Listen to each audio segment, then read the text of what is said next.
questa splendida carrellata e invito a salire sul palco a Erike Piechowiak che ci parlerà di myelografie e oltre.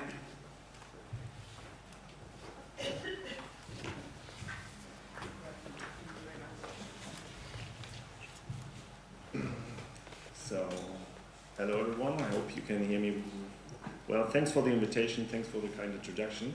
It's really amazing to be here again and to now really connect to the prior talk where we have now a patient with positive MRI findings.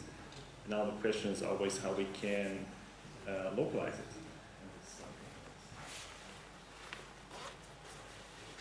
Perfect. Okay, so yeah, perfect. So like Professor Obach already talked about like MRI imaging. Sorry. Sorry? Wouldn't do that. Oh, that doesn't work, right? What happened? One more time? Yeah, you have Better. to stay there. Okay. Okay, so like I said, we now have a patient where we know that there must be something wrong. We're now looking for the leak, and now my part will be to more focus on like myelography techniques more in the angio room. And I discussed the next talks with colleague Carlton Jones because she's more focusing on CT myelography, so that's why we just changed the topics a little bit, but we will, I think it will fit perfectly fine. So, when I talk about like myelography, I will now talk about like conventional dynamic myelography. One abbreviation of dynamic myelography is just digital subtraction myelography, but they are very, very similar, just like a tiny difference in how you perform this one. And then we will focus on the CSF venous fistula part, where the technique is a little bit different because the symptoms are pretty similar, but the disease is a little bit different. So that's why I cover in the last part of my talk a little bit more about CSF venous fistula. And like I said, CT will be covered by Carlton Jones. So I will talk about what we can do in the angio suite. So this is a little bit the discussion about like spinal radiologists that are focused more on CT stuff or CT in the guided interventions, and the neurointerventionists that has more things to do in the angio room. And this is something very, very interesting because depending on where you're coming from and what kind of machine or intervention you're doing, you're more related to the one or the other thing. That's not bad, that's not, in my opinion, not the way you have to go for. Just keep in mind, go for what you're familiar with, not just do what I say. I would never dare tell you what you should do. Because the possibilities of when I talk about like conventional dynamic myelography, it's not like there's this one technique, right? So you have the option, do you do like live tilting by doing fluoro? Do you do like a run or just fluoro or a digital subtraction technique?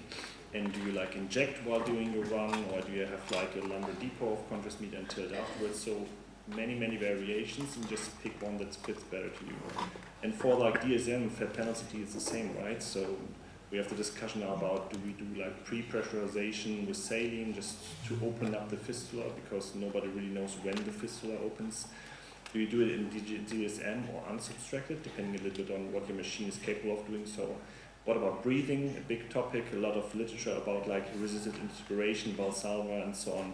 Like I said, it's more like a toolbox where you have like different options of what you can do, and we're still trying to find out what is the best way to find this pesky leaks.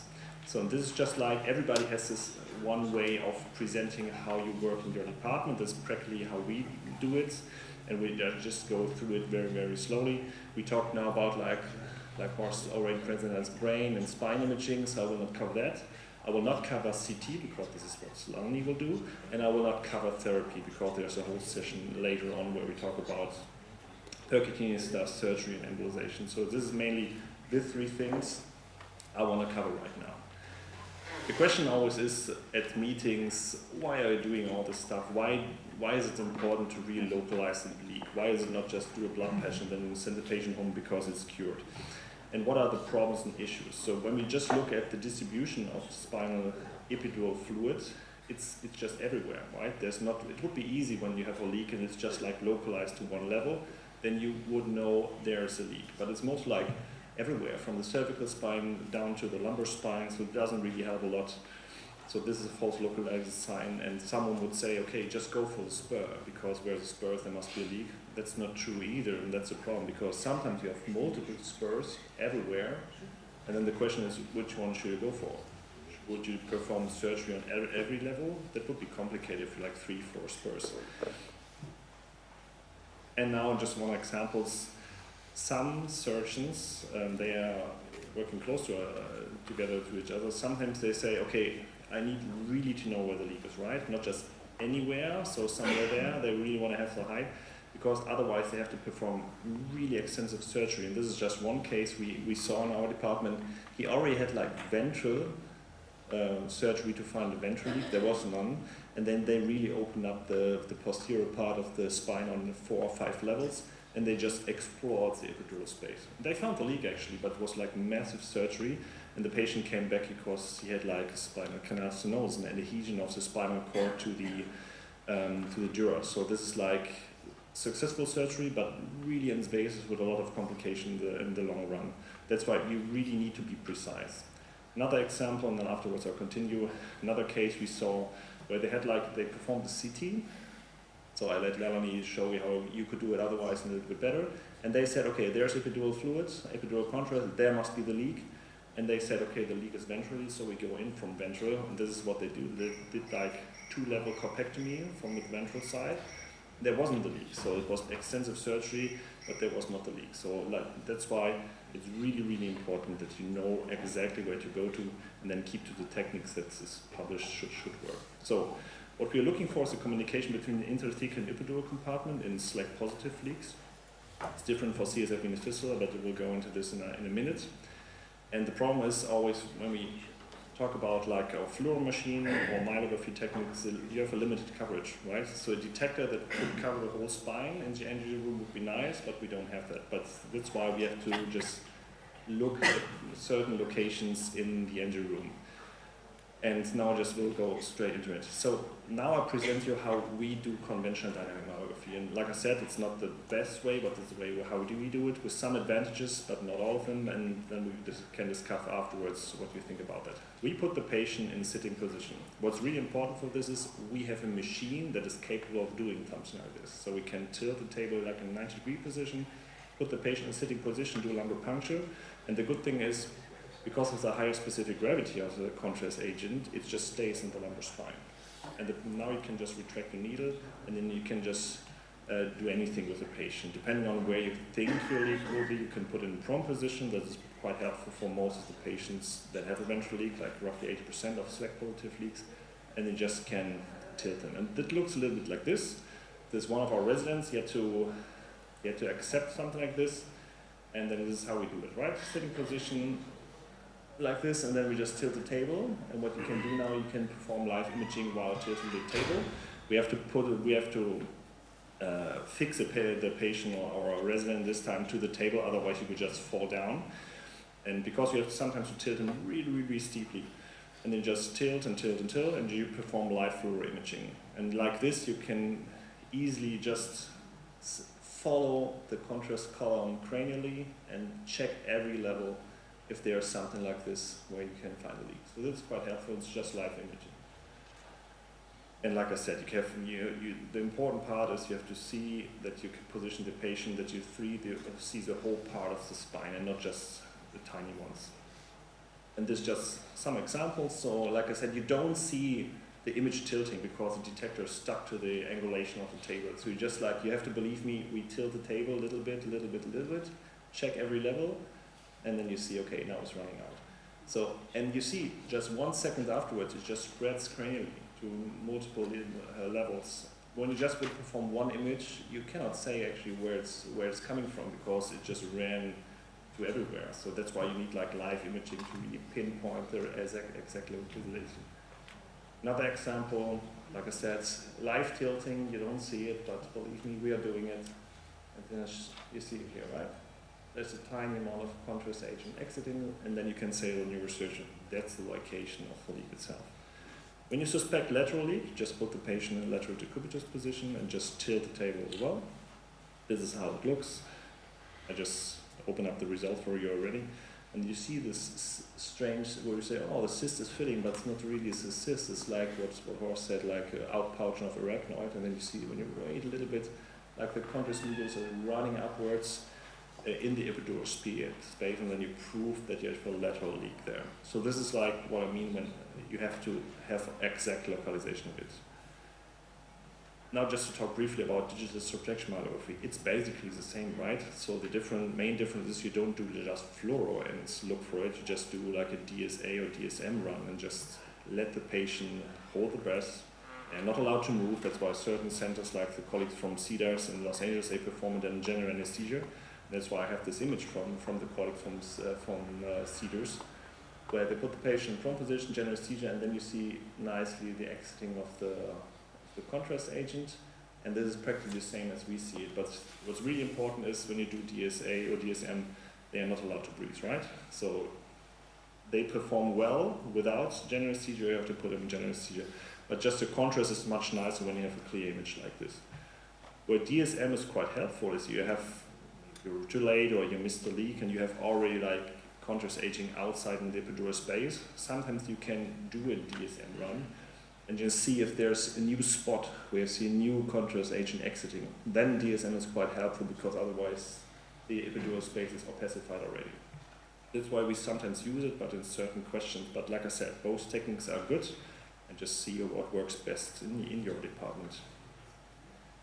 So now we will just briefly touch limitation and problems because there are a lot of limitations for any myelography technique, but I will mainly focus on the dynamic myelography part. So one problem we always have is like you have to be in the correct spot, right? You have to be intrathecally. When you put the needle somewhere else, like for example in the epidural space, you will opacify the epidural space and then you have the big problem of telling where the leak is actually. Sometimes, out of pure luck, you inject in the epidural space the contrast agent advances cranially and then it enters the intrathecal compartment through the leak. But this is really, really rare. And everybody of us has exactly this case just to show it works, but it's really rare. So just like out of pure luck, but it looks perfectly fine. Another thing we see sometimes is this subdural or peridural compartment. So this is sometimes you can inject into quite easily as well, but it's not intrathecal and doesn't help you a lot. Just some examples, sorry, allow me for some CT images, but just some of them, right? Just to show it a little bit better. What you always have to keep in mind, this is a really, really big pitfall we have. You have to get the contrast agent inside the cecal sac through a puncture, and when you retract the needle, you see that sometimes it spreads epidurally. So that's why you have to be really careful when looking for lumbar leaks, because there will be a tiny amount of contrast aging in the epidural space around the side where you did the puncture. Luckily, most of the leaks are not at the lumbar spine, and that's why we don't care a lot. But when you have lumbar leaks, this is actually a problem. And just one example of like subdural distribution. In this case, it looks quite normal, but it's not intrathecally and it's not epidurally. And this is just like epidural injection, so that doesn't happen. In this case, we couldn't find it. Another thing we have to keep in mind, when you have an MRI, and you see a lot of ventral CSF, and you suspect a ventral leak, then it's quite helpful that you have this amount of epidural fluid in the ventral part, because you see it much easier, because the contrast agent has a lot of space to distribute there. So just one example, a lot of epidural fluid ventrally, and then you see really nicely how the contrast agent is exiting. When you have like, due to a lot of membranes or whatever reason, there's not a lot of ventral epidural fluid. That doesn't mean that there's a dorsal leak. There can be a ventral leak, but just the CSF is just running out the leak and then immediately turns around the dura. Then you will have a hard time finding it with dynamic myelography because the tiny amount of contrast agent is sometimes not enough to really show it where it is. Another problem we have, so when you suspect a ventral leak, and because most of the leaks are in the ventral part, we always start with prone position dynamic myelography. You do your run, you look for it, you don't see a leak, and then you ask yourself, oh my God, what should I do now? Because now it's maybe a lateral leak, and then you have to position the patient a little bit differently, but you will have decreased density of your contrast agent because it dilutes already. And then you can put him on the lateral position, but you already see like the contrast, and maybe due to the light in this room, you have a really hard time seeing it. you see, okay, there's something, you can guess there maybe is something epidural fluid, but like the contrast difference is a little bit different. This would be an option where DSM might help you a little bit. You still can see it when you're a little bit more experienced and have better conditions or a better screen, but just keep in mind, like when you try to do myelography and then we'll look for every side, like ventral, lateral decubitous, both sides, and dorsal, you will have a big problem finding them in dynamic myelography. What some adaptations of the technique itself. So this, everybody knows this, right? So spinal cord herniation, and we just learned a couple of years ago, like a decade ago, that this is quite often connected to a CSF leak, right? Because what is the reason for the spinal cord to just get stuck at the ventral part? And when you do myelography, sometimes it doesn't work really well because the spinal cord is just stuck in the hole and the contrast agent is not exiting. And then when you do CT afterwards, sorry, it's nearly the last CT slide, so I'm sorry. But you see there's no epidural contrast agent, but we know there's a leak because we see epidural fluid in MRI. So what should we do now? So what you can do is just work with your breathing and work with Valsalva and everything you have. And this is a big advantage of myelography, dynamic myelography compared to DSM because they can breathe as you let them to do. And this is exactly what we did. We told the patient just breathe in, do the Valsalva, and we didn't see quite a lot. And then we say, okay, now release pressure. Then, hopefully, no, and now we see it exiting, right? So there just was this tiny moment where the spinal cord just got away from the hole, and then contrast agent exited. That's why you can try everything just to make the contrast agent exiting the leak. So last pitfall. It sounds like it's so unbelievable, unreliable, but it's not true. I just want to cover every part of it. So one big problem we sometimes see is when you start with a myelography, you always focus on this one area where you're looking for. But then in the end, you see the contrast agent exiting, and then the question from your surgeons is, where's the leak? And then you have problems because now you have to count where you are. That's why I always do like this one full scan of the spine just to be able to really recognize every level and can pinpoint afterwards where the leak is. Nothing is more annoying as showing that there's a leak and not properly can tell where the leak is. So just keep it in mind. Try to navigate yourself through the spine. Just as this is data from our department, so how reliable or how helpful is the technique? So when we just say, okay, this is like every patient we had a couple of myelomas from, like 193, and so we could find 89 leaks in the first run, then after 2 runs we had like 70 more, and so on and so on. So after 3 myelograms, you mostly have most of the leak. It's not true for every leak because you see when you have a dorsal leak, they are incredibly rare. But then you have a hard time finding it because it's just so rare you don't think about it quite some time. But mostly in 1 to 2 myelograms you mostly can find most of the regular ventral and lateral leaks. So last part, and then I will definitely leave you alone, is now about like DSM, so how to find CSF venous fistulas. And like we showed or what we saw already, what is a CSF venous fistula? We're still thinking about it being like some kind of granulations around the nerve roots, and they are now like broken or disrupted in some way. So that's why you have a direct connection, but it just works in one way. So we don't see retrograde flow of blood in the interstitial compartment, just the outside. So that's why some kind of valve mechanism or some kind of resorption strategy, we still try to figure out what it is. But what we want to see is this, right? The vein that's connected from the interstitial to the paraspinal vein compartment, and we see it when contrast agent is entering. We mostly advanced this CSF venous fistula with digital circulation myelography. There was this one publication from the colleagues from Toronto. They positioned the patient like this with this wedge-shaped cushion, just to give it this nice slope that the contrast agent can advance. You can adapt your technique when you have a tilt-away table like we have, so you just can move it like you want to have it. But what's really important, and that's what we know, and we have a lot of data about it, lateral decubitous position is much better in finding the CSF venous fistula compared to just prone position. You have a 5-fold increase in detection rate. So this is something everybody agrees on. When you do something for CSF venous fistula, do it in lateral decubitous position. So how do we do it? We put the patient in lateral decubitous position, punch the dura, check with a tiny amount of contrast agent that they are really in the right compartment. Just this tiny drop doesn't really hurt a lot. and then you just do your DSM run, or you can do it in just floor. It depends a little bit on the machine you have. When you have a really, really good angio suite, you just can do it in a regular run because the quality will be as good. You will have less problems with motion artifacts. Because the spine is too long to cover it in one run, we mostly do it in 2 or 3 runs just to cover everything, because not every leak is the thoracic spine. You have it some cervical, rarely, and some sacral, like as we saw in the prior talk. So just one example, like a 70-year-old male with orthostatic headache. And now you see already it's not a DSM, it's just a regular myelogram, because you can just let them breathe freely and you see really the contrast agent running out of this nerve root and then just running away like this. It gets really flushed away. So this is just one example. And you see already that it's not permanently there. Sometimes it's just you have a washout effect. When you would do a scan in exactly this second, you will not see it. So that's why sometimes myelography, where you have like live imaging, sometimes you can let them breathe in, breathe out, and you see it being better. It's just in flat panel CT how it looks like. So when you found one CSF venous fistula, do we stop?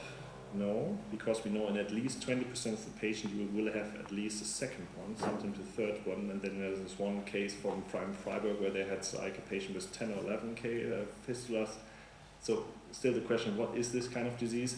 But what we see, I don't know if you have like there, this tiny vein from this big cyst, but when you look closely, you have like contrast agent running out here as well. So we have like in the same patient, 2 CSF venous fistula on the same side, but just the adjacent level. So that's why when you did the myelogram on from one side, found a CSF venous fistula, don't stop and turn the patient to the other side.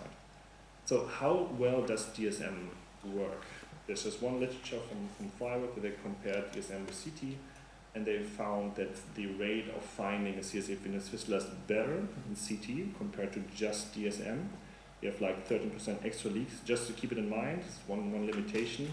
For the CTM, you inject the second dose of contrast agent, so you have like double the amount of contrast for CTM. That's why I think the CSF venous fistula open pressure related. This is just one proof that you show the more contrast agent or volume you inject, even saline, the higher the chance is that you find a CSF venous fistula. Another one, new development that we're doing quite regularly now is like flat panel CT in the angio suite or cone beam CT. It's quite helpful because you just can, after your DSM, you just change the program, do just a CT run, and you don't have to change a patient to the CT angio suite. And this is how it looks like. It's a high resolution of flat panel imaging. The contrast between like the contrast and the paraspinal vein is quite high. And then you can see this veins very nicely as well. And it takes 30 seconds, so the delay between injection and CT is really, really low. So how does this work? So how better do we see the fistulas with flat panel CT? And there's this literature just from October, I think, from a multi-center trial, and they say the diagnosis increased by 24%. So we think that doing like cross-sectional imaging in CT and flat panel might be better than just DSM alone. That's what we mostly do for DSM plus flat panel CT in our department. Just some pitfalls and then we're ready. What's really important, I think, with slack positive leak, it's really important to have like a high resolution, like time resolution. But I think for CSF venous fistula, you have to have a lot of density contrast at the level you were scanning. When you would do like flat panel imaging in this area, you will have a high chance of finding the fistula. When you would look here, it doesn't work because there's no contrast agent. That's why you have to advance the positioning or like optimize the positioning of the patient. So this is what you want to see, right? High density contrast.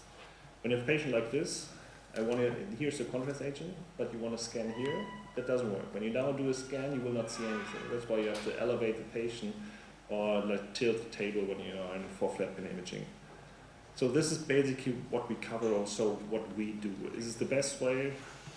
Not. Is it a good way that works? Yes, but like I said, you have to adapt it to the situation in your hospital. Now, to summarize, so really important is you have to check the spinal MRI for prolugis. When you have a MRI, a good one, and you see, like for example, a flow white sign published by the colleagues from London, this would be perfect to narrow down the volume you want to scan. When you have a slack positivity leak, dynamic imaging is mandatory. So you have a really, really good resolution to see live exiting of the contrast media into the epidural space. For CSF venous fistula, just use what you have in your department. When you don't have an angio suite, don't opt out to go to the neurointerventionist to borrow their machine. Just go for CT, that works really good as well. You need to do it in lateral decubitus procedure because it's more reliable. We have quite good data on that, so that's why I would say this is the way to go. Flat panel CT and CT myelogram seems to be more reliable, so one of those. When you do it for DSM, just add flat panel imaging. And when you haven't found the leak, don't hesitate. When you have a patient with 4 points in the intracranial MRI, you need to do it again, because still we don't know how good our scanning techniques are to really find any leak. That's why when you have a high suspicion of a leak, just do it again or let a colleague do it, so that's a little bit different. And thanks to everybody working in the field and all the friends I met throughout the years, it's like a family when I meet a lot of you at the meetings again. So thanks again, and when you have questions in the break, just advance me, write me an email. It's always fun to discuss any cases. Thank you.